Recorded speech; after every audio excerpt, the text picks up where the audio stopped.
is your AR Music Core, and ito yung inyong si Tito Doc. Ayan, nagkikinulit na naman si Tito Doc. Saan siya ngayon? Dito po yon sa Imus, Cavite.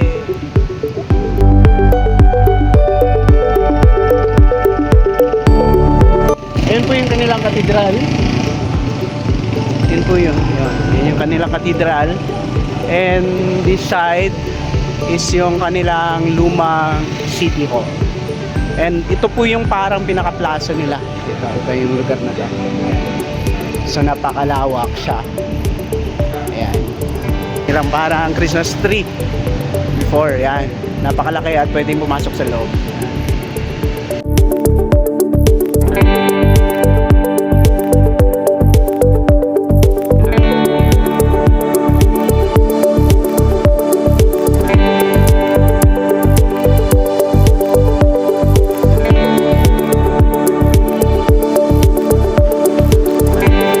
Salamat din pala sa mga mababait na opisyal at residente dito sa bayan ng Imus.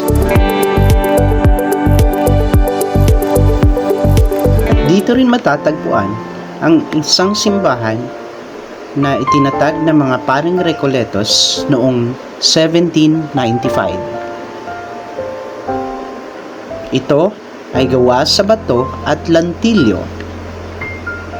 Dito rin makikita ang sari-saring imahe ng Santo Niño at iba pang imahe ng mahal na Panginoong Hesukristo. Makikita rito ang napakayamang pananampalataya ng mga taga-Imus.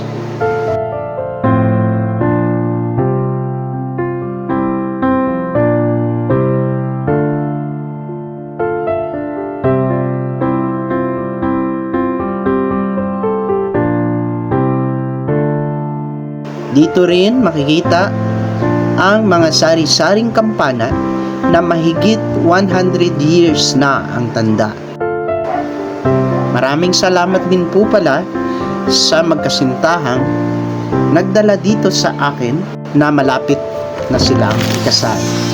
Ito ay sina Sir Franklin Porton at Ma'am Jerin Alme Marshall.